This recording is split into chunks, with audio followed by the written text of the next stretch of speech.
Hello po mga ka-brothers, good morning po sa inyo lahat yan. Isang mapagpalang araw po sa ating lahat at naway pagpalain tayo ng ating po may kapal. At welcome po kayo dito sa ating Mountain Channels, Ka-Brothers Mix Vlog. Bali ngayong araw po mga ka-brothers ay mag-update lang po tayo dito sa ating mga pasisyo mga ka-brothers. Dahil itong ating mga pasisyo mga ka-brothers ay magti 3 weeks na po. Din ngayong pong darating na November 9 mga ka-brothers. At yan po mga ka-brothers, bali nakakatuwa na pong pagmasdan itong ating mga halagang mga pasisyo mga ka-brothers. Bali meron po tayong 14 na pasisyo mga ka-brothers. Bali sa 14 po na pasisyo natin ay bali wala pa po tayo nagiging mortality po mga ka-brothers. At sana nga po ay magtuloy-tuloy po na wala po tayong maging mortality. Dahil napakasayang naman po kung magkakaroon po tayo ng mortality mga ka-brothers.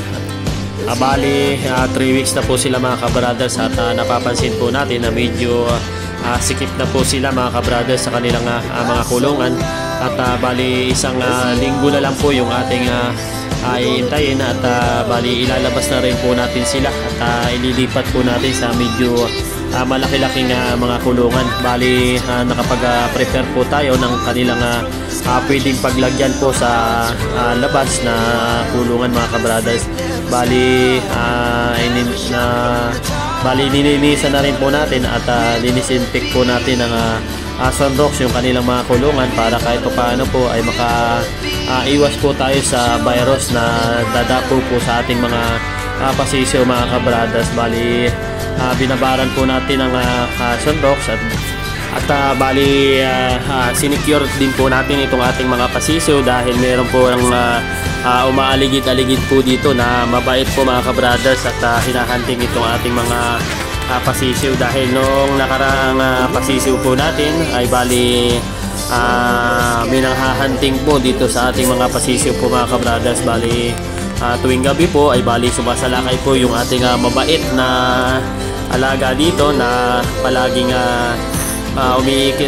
umiikot po dito sa ating mga pasisyo. Kaya ginawa po natin bali sinimento lang po natin yung kanilang flooring para kahit paano po ay hindi na po mabutasan noong mababait na pumapasok po dito sa loob po ng ating kulungan mga ka-brothers. Kaya ang ginawa po natin bali yung pong maliliit na butas ay bali pinalagyan po natin ng screen o pinaliit po natin yung kanilang mga butas para kahit paano po ay makaiwas po tayo na pasukin po ng ating mabait na alaga.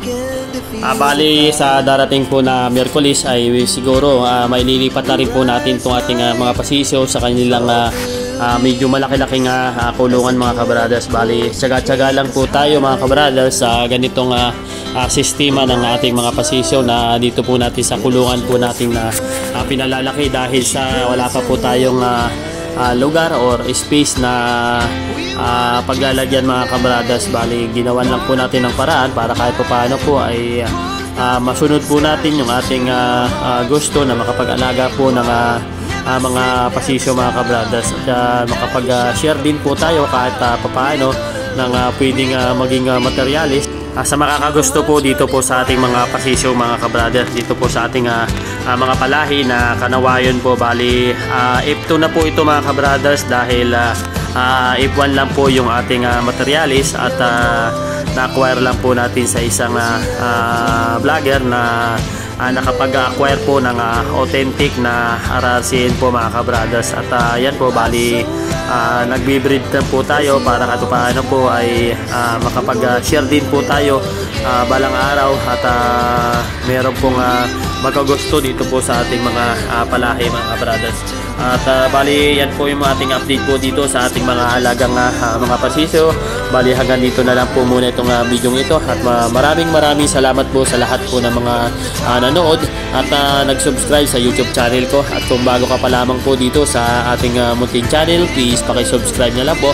At huwag niyo po kalimutang i-hit na rin ang notification bell para updated po kayo sa lahat ng ating mga video. Maraming salamat po sa inyong lahat. God bless po. Bye-bye!